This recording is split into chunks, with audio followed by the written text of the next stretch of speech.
One of the things I love about this Gaia map is it has a little camera function.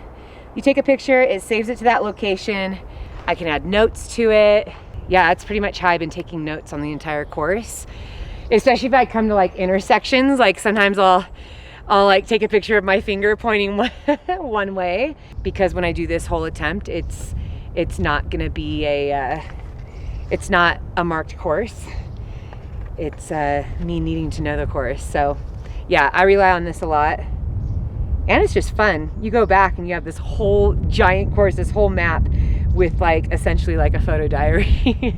So welcome back. Got a cup of coffee here.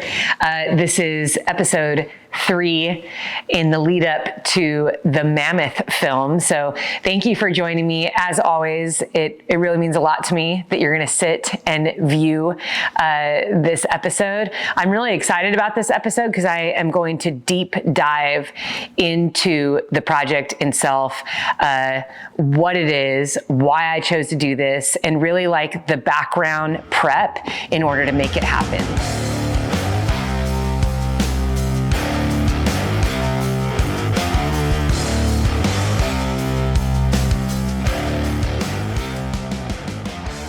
Project Mammoth is essentially a route in the Eastern Sierra that starts on Mammoth Mountain. It is one big loop.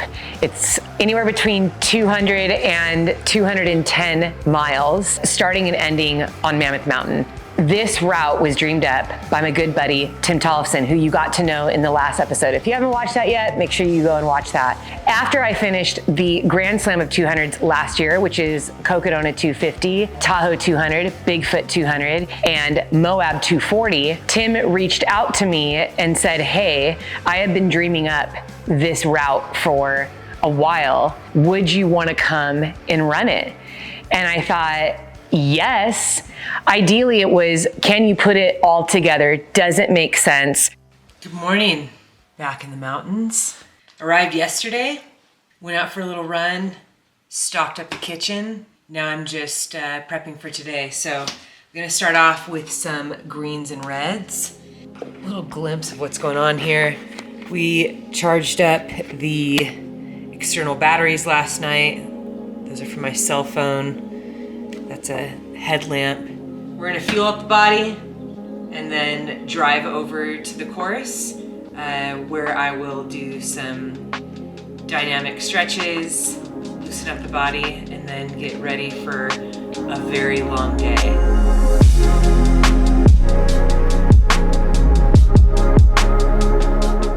All right, so pretty sure that is a vertebrae. Oh, look at this. Just, wow. Ripped apart here. Speaking of mountain lions. Just kidding. Got a lake behind me. Working up a steady little incline right now. I'm pretty excited about this section, especially because I'm staring at this. 2.5 miles in, and we've climbed almost 1,400 feet. Air's getting thinner. All right, let's keep going. This section just keeps getting better and better. Surprising clouds rolling in too. I mean, it doesn't surprise me. That's why I packed some warm clothes.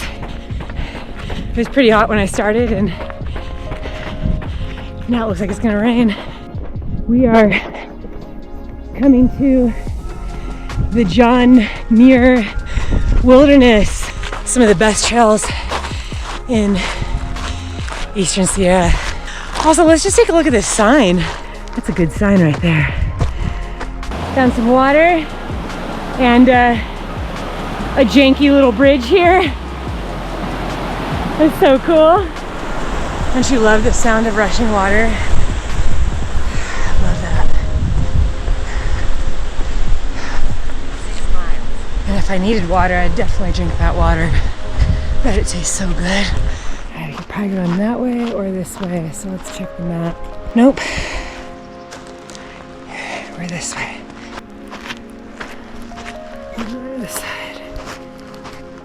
Nope. What in the world? Okay. I do go down this way. Thank goodness for the Gaia map. There's definitely a few ways I could have taken here, but this is our route.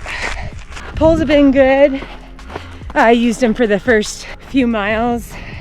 Sometimes they're good like when you're fatigued or in the middle of the night and you might be a little off balance, or over technical trail, or in bad weather. It's like having 2 extra legs. I am wearing the Vertex Coros watch. It's the Vertex 2. It's my favorite watch. I love the big watch face. One of the reasons why I really like it. And of course the battery life is the best. It's insane. I actually did my entire first training camp out here on 1 charge. When I got home, I had 10% left. It was pretty cool. Once the route's made, I'll be able to download the route on my watch and set up little alerts if I go off course. Oh, look at that, in the forest, and bam, I'm at a house. I hope this is the right way. Yeah, that was the wrong way. I shouldn't have been at somebody's house. All right, so I completed the section that I wanted to do, and now I'm back on the road, making my way back to my car. Not ideal. You always got to put in a few extra miles, just because, yeah, I'm out here by myself, so I have to make a loop. So go up into the mountains, get out there, and then drop down, get on the road, get back to the car, and then we'll drive to the next section. I hate tunnels. I don't like driving through tunnels. I don't like running through tunnels. I should probably investigate why. I used to have this fear when I was a little kid that I would get stuck. I don't know when the last time was that I read a news headline of someone getting stuck in a tunnel, but especially one that you can see from the start to the end. All right, and that is the end of this section. 20 or so miles in, and a lot of exploring. It was a good day. Tomorrow will be a little bit longer. Time to refuel, recover, get some rest, and do it all over again. Every year in the fall, I sit down with a sketchbook. It is just a blank sketchbook, an 8x11 journal, and I start to craft out the things that I want to do for the following year. And I write down my dreams and my ideas. Last year at this time, I wrote down several routes that I have wanted to do, things that I've wanted to put together, things that I've wanted to tell stories and do films on. I could have just chosen one of those to do and invested my time and finances and all of that into one of the routes that I dreamed up. Although we are calling it Project Mammoth, I actually think it should be called the Tim Tollefson Trail, the TTT, and hopefully this is a route that people will just come out to do. We did a camp at the end of July. I did one August going into September, and then I came back out again at the very beginning of September. This training is different from a race because I'm trying to be a good student and learn the course as best that I can. And so what that means is long days in the mountain every single day. I come home, I have dinner, and while I'm eating dinner, I am studying the course. I am looking at terrain, the area, what I want to do the next day. So going back to kind of like a same area on the course that I was on a couple days ago, I'm trying to see if this creek is passable. I drove over there and it's like, it is passable. I feel like on one end it's pretty deep, but it's super calm and not very wide. So now I have that as an option. So now I'm gonna go run to another option. It's a little bit later in the day. I had meetings today and a lot of just moving parts and work that I needed to do. So I am a little tired right now. So I'm gonna take it easy. I I think that with this wind picking up, it's getting pretty cold outside. And then it's gonna be dark in about an hour. So yeah, we'll just see how it goes. I think anytime I can just put miles on this course and check it out, that's a positive thing. So that's what I'm gonna do. It's definitely part of his dream route. So, we have 2 routes in this area. Part of this covers I think wilderness. And so, he kind of debated whether or not this should be a part of it, but there is no taper plan. Typically when I'm racing, you're putting in these big efforts of training, you have peak weeks, and then you start to taper. So essentially in tapering, that's taking intensity down, taking volume down, preparing your body for a big effort. I'm trying to balance energy systems right now. So I want to gain as much knowledge and be a good student of this route without absolutely just trashing my body. So it has been tricky. Just about to the knee. That felt really nice. You actually just come back here and sit in it.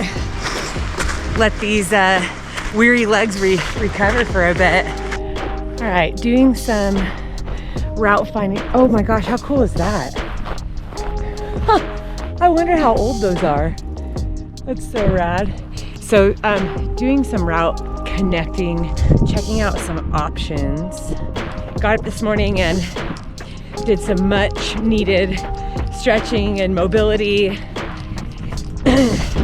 Trying to keep the body nice and loose and relaxed. It was a good day on the trail yesterday, and just trying to keep pushing in these long days of discovering and adventuring this route. It's been so rad. It's easy to not always be mindful of getting full rest in, just because I'm having so much fun and my body feels good. So a couple key things have been staying on top of hydration, staying on top of nutrition before, during, and after. Taking in some good calories every day. And then at night I really do wind down, and then I allow myself in the morning to take my time. So it's all part of being able to do the single effort well and know the course well. So gentle balance. You want to see what I'm looking at? There is a lake in the distance that I'm running toward. So gonna keep it going.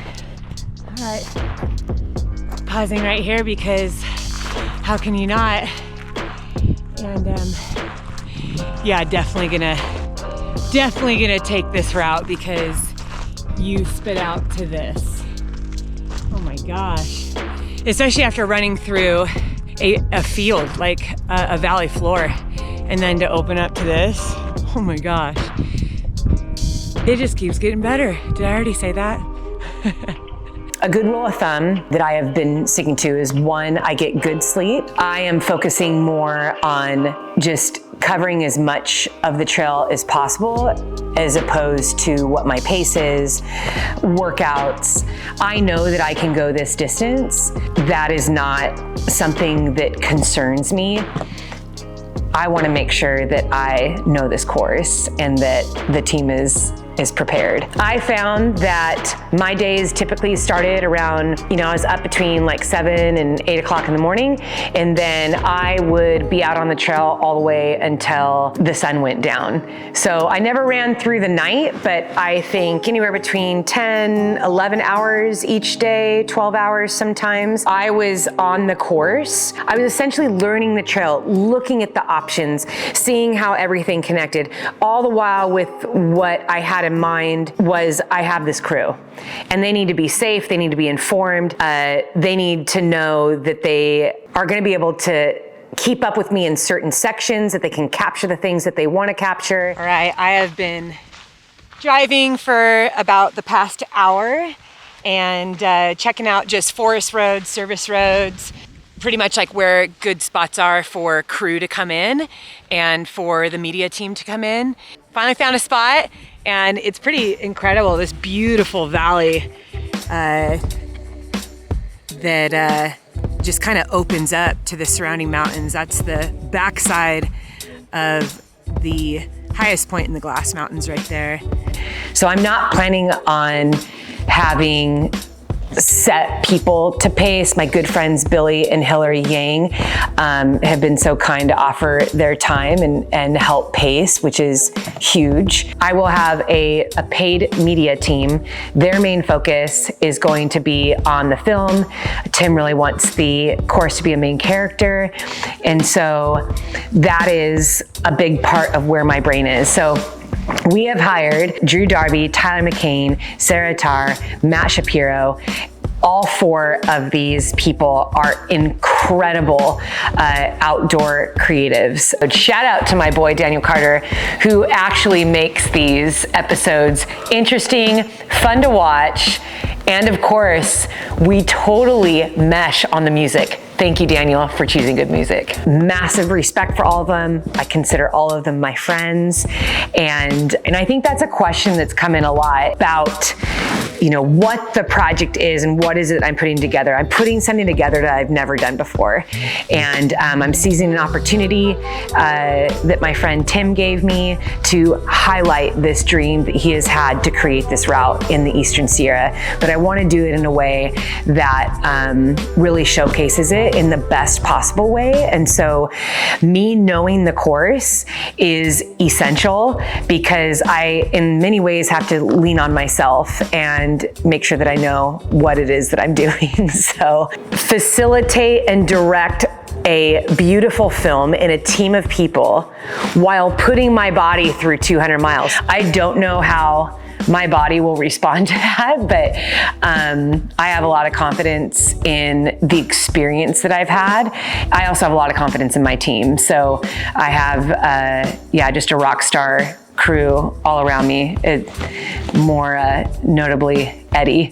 Yeah, it's got a picture. It's so pretty. So pretty. Yeah, so I have a headlamp on, and I just thought I would see if I got reception. You can keep me company for a little bit. And last year, with the help of my wonderful sponsors, Bear Performance Nutrition, Camelback, Nike, Lucky, Koros, I was able to put together some really awesome films. And storytelling is something that is very near and dear to my heart. It's something that I love. I love to write. I love to use my profession as a mountain runner to tell stories that are greater than the actual attempt that I'm doing, that are greater than the finish line, greater than an award, greater than a belt buckle, any of that. And that is essentially what the last 3 films are that we put out last year. So they are about the 200s that I ran. And at the core of them, though, are human stories. So I thought, being so inspired by my friend Tim, who is one of the hardest workers that I know, who is an incredible leader in this sport. And I thought how fun to be able to support somebody else's dream and really highlight him, his story, this route, and really make it more of a team effort. You know, in my opinion, I think it's really cool when we can share the stories of others, when we can highlight other people's dreams and ideas. I think that as a community, that is one of the greatest joys that we have. One of the things I've always been drawn to are like these group expeditions and these group efforts in order to make something happen. And so that's really what I identified with this, was just, oh man, we could make this a super cool group effort and tell a cool story about it in one of my favorite places ever.